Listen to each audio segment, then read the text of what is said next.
Right now, before you've even said a single word, people are probably making snap judgments about you, about your wealth, about your experience, about your expertise, about your potential value to them. Not your intrinsic value as a human being, but your value to them intellectually, financially, socially, or otherwise. Think about it.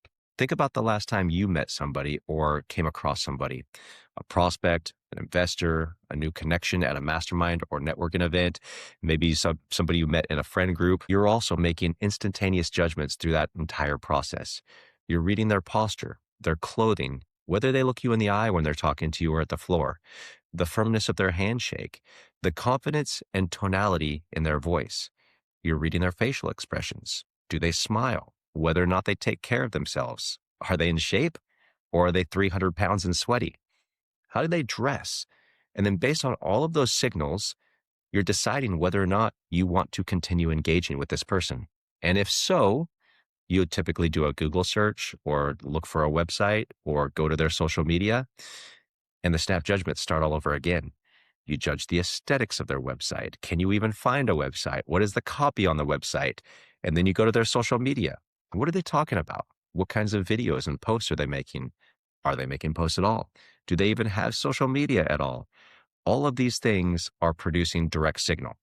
If they have a podcast, what are they talking about? Do you resonate with them? Do you share the same beliefs? We all like to believe that people judge us based on the substance, based on the quality of our work, what we actually do. But that's not how human beings are built. Human beings are built to judge signal first and substance later, if they even give you a later at all. So here's the question that I think should be keeping most of us up at night. If you sell your expertise or your services for a living, what signals are you broadcasting every second? Are you even aware of what you're broadcasting? Are you intentional about what you're broadcasting? Have you strategized what you're broadcasting when it comes to these direct signals? You're always sending something out to the market. And the question is, are you controlling what the market sees? Are you controlling the lens that you put in front of them? Because people believe what they perceive. Welcome to the show. Welcome to the Chad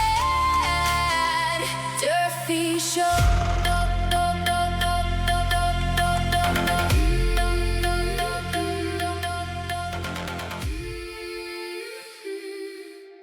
I'm Chad Durfee, and this is a show about the gap between how good you actually are and how good the market perceives you to be. Now, in the last 2 episodes, we named that gap the authority gap, and I promised you tools to close it. Today, we pick up the first and probably most personal of those tools. It's called direct signal. Now, by the end of this episode, you're going to see yourself and your business probably the way that the market actually sees you. And I'm going to warn you, it's not always comfortable. But once you understand direct signal, you can move into indirect signal and learn how to sandwich the market between what you're saying and what trusted third parties and people are saying, which is going to be the next episode when we talk about indirect signal. Now, once you have direct signal and indirect signal working for you, which we call the signal sandwich, that's where the magic begins to happen. So just a quick ask before I dive in. If you're watching this episode and you've seen other episodes and you still haven't subscribed, please go ahead and hit the subscribe button so we can make sure that these episodes keep landing in your inbox. And if you know anybody who would be interested in these episodes, please go ahead and share it with them directly or post it on your social media. All right. So let's get into what you're really broadcasting to the world. And let's expand the definition, because in the last episode, I probably let you believe that direct signal is maybe a smaller thing than it actually is. When people hear direct signal, they think about content, the podcast, the book, the videos, the website, the keynote, the posts they're making on social media, the things that they deliberately create and publish about themselves. And yes, all of that is direct signal, and it's typically the loudest and most obvious version of it. But it's just a tiny fraction of the direct signal that you're actually sending, because direct signal is not just the stuff that you intentionally say about yourself. It's everything that the market can directly observe about you and use to draw a conclusion. Your content, yes, but also the design of your website, the words in your copy, and whether they sound confident or desperate or salesy or markety. the way that you dress and your sense of style, the level of your physical fitness, the tone of your voice, the pace of your speech, your facial expressions, whether or not you smile, whether you hold eye contact, the car you drive up in, the room that you're sitting in during the video call, the aesthetics of your backdrop, the quality of your camera, your fashion, the way your hair is styled, whether it's black, brown, or gray, who you're photographed next to, the way you behave in conversations, whether you're present and curious or whether you just talk, you're the person that just talks about themselves the whole time and you're completely unaware of the people around you.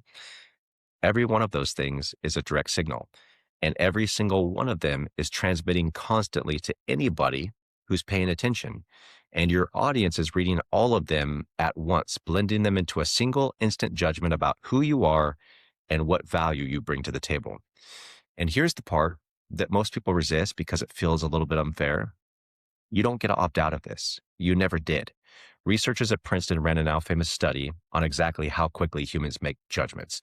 They flashed photographs of complete strangers' faces in front of people for just 1/10 of a second, 100 milliseconds, faster than you can even consciously think. And then they asked the people to rate those strangers' faces on trustworthiness, competence, and likability. Then they gave another group all the time in the world to judge the same faces. The verdict barely changed. 1/10 of a second produced essentially the same judgment as unlimited time. And all of the traits that they measured, the ones that people locked into the fastest, was a sense of trustworthiness. So I want you to sit with that, because before your prospect has processed a single conscious thought about you, they've already decided how much to trust you based on the direct signal that you're putting out. And the more time, the more information, and the more brilliant your argument is, doesn't necessarily always change that initial snap judgment that they made about you. Because human beings have something we call confirmation bias. Once we've made an initial judgment, every future interaction that we have with that person, active or passive, is filtered through that confirmation bias. We're constantly looking for signals to validate our original judgment of that person.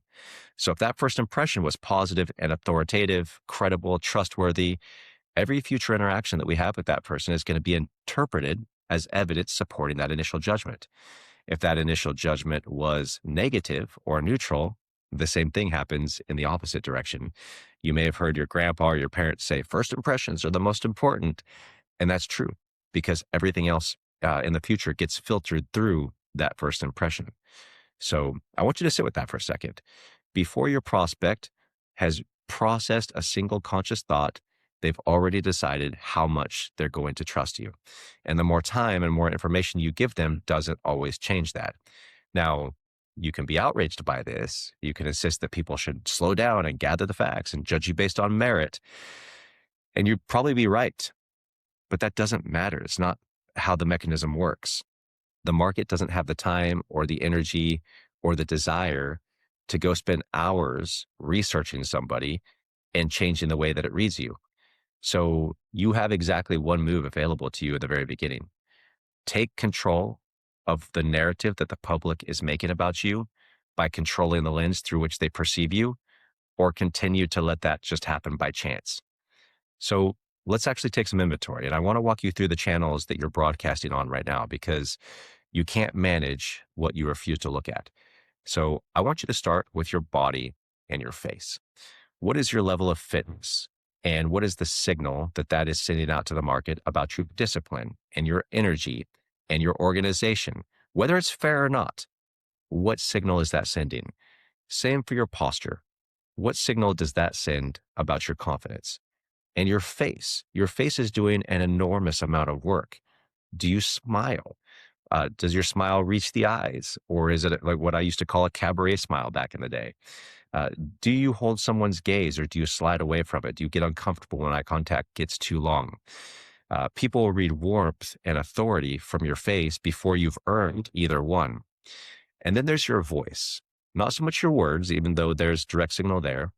The sound of your voice, the tonality, the pace, whether you end your sentences going down like a period or up like a question. A steady, unhurried voice sends signals about certainty. A rushed, apologetic tone sends the opposite. No matter how good the content is, there's a judgment happening behind the content.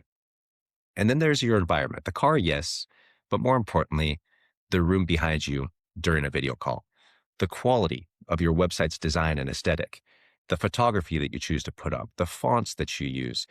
Are you using a cheap, cluttered, outdated aesthetic on your website that is quietly communicating something about you? Potentially that you are cheap and outdated and cluttered. And then there's the copy that you're putting on your website, the actual words. Do they sound like words that are coming from a confident, authoritative expert who is looking to create impact, or from somebody who's begging for a sale or begging for business? And then we can move on to your associations. Who are you seen with, and what circles do you run? Who appears in your photos? Who comes on your podcast as a guest? Who introduces you onto a stage?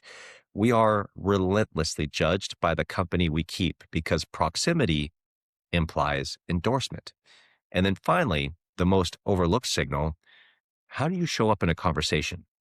Are you aware of the people around you? Do you ask questions? Do you go deeper and engage with them on deeper level questions? Or do you just broadcast and talk? Are you that person that's just always talking about yourself? Presence is also a signal. Curiosity is a signal. The person who listens and asks sharper, deeper questions often appears more authoritative than the person who never stops talking, because real experts don't need to fill every second to prove themselves. Now, here's the thing that ties all of this together, and it's probably the most important idea in this episode. These signals do not get judged one at a time. They get judged as a complete data set. And the market is ruthlessly good at spotting when they don't match. We call that incongruence. When all of your signals point in the same direction, the website, the voice, the fitness, the room, the way you carry yourself, the company you keep, they stack and they compound. The market reads you as unmistakably authoritative, credible, trustworthy, the real thing. But the moment one of those signals contradicts the others, that contradiction becomes the only thing anyone notices. The polished website versus the desperate voice on the call. The premium price that you're charging versus amateur photography and videography. The confident bio that you have on your social media versus the person who can't even hold eye contact during a conversation. Incongruence doesn't just signal weakness. It reads as a lie and untrustworthy, even when nothing you said was actually a lie or untrustworthy. So here's the principle that people should understand. When your signals are in conflict, people believe the one that you're the least in control of. They discount the things that you've obviously curated, like your bio, your headshot, your tagline, and they pay more attention to the things that leak out: the involuntary voice crack, the nervous over-talking, the piece of content that contradicts something else that you said previously, because the market assumes the polished signal is just the marketing, and the leaked signal is the truth. So it's not enough to control just a couple of channels and hope for the best. The uncontrolled channels, the ones that you haven't been focusing on to this point, oftentimes are the loudest. So what do you actually do with this? You're going to want to take deliberate control of the signals that you've been broadcasting, either on purpose or by accident, throughout your entire career. And I want you to start with an honest audit. Go down the list: your face, your voice, your fitness, your clothing, your website, your copy, your environment, your associations, your presence in a room. And for each one, ask a simple question. What is this currently telling the market about me? What does it actually say to a stranger in 100 milliseconds? And be brutal, because your buyers already are. There's a reason I wear a shirt and tie in my ads and in the front-facing marketing content and on my sales calls and on my onboarding calls. It communicates something. There's a reason I invested heavily in my backdrop to make sure that the aesthetics on my website and everything around me match. Now, do I always wear a shirt and tie? No. I intentionally take off the shirt and tie once I get to the second or third call with a client, because I want to communicate a different signal at that stage. The signal I communicate up front through my ads, marketing content, social media is authoritative, professional, organized, and put together. But I also want my clients to begin to feel like my friends and eventually become my friends. So I take off the shirt and tie by the second or third call, because I know that that begins to signal comfort, ease, friendship. So I want you to look at every direct signal you could possibly be putting out, and then find the incongruencies first, because those are the ones that are doing the most damage. Where are there contradictions? Where does a strong claim get undercut by a weak signal? Fix those problems first before you polish anything that's already working for you. because one loud contradiction can sink 10 good signals. This is not about becoming fake or a fake version of yourself. It's not about manufacturing the person who isn't actually there. Every signal we've discussed should point towards something that's already real for you. Real competence, real confidence, real authority, real expertise, real care for the people in the room. This is about making sure the truth of who you are and how good you are perceived survives the journey across all of these direct signals. So instead of getting lost because you never bothered to manage them, you can do the hard work of becoming excellent and not letting a bad headshot or a nervous voice or a horrible backdrop tell the world otherwise. So if this episode made you see your own signals differently, then do two things that help me keep this show alive. One, subscribe so that way this framework lands in your feed. And then share this with somebody in your life whose work might be better than their direct signals. It could really support and change their trajectory. And then a final action item for you. List every signal that I just mentioned, and then give yourself a score from 1 to 10 on each of them. And then start improving the ones that fall below an 8 or 9, because the other half of this conversation is where this really gets special. Today, we spoke just about direct signal, everything the market observes about you that's coming directly from you. But some of the most powerful proof doesn't only come from you. It comes from other people and trusted third-party platforms. So in the next episode, I'm going to show you the one thing almost nobody in my industry wants to say out loud. I'm Chad Durfee. This is The Chad Durfee Show, and I'll see you in the next episode. Durfee Show.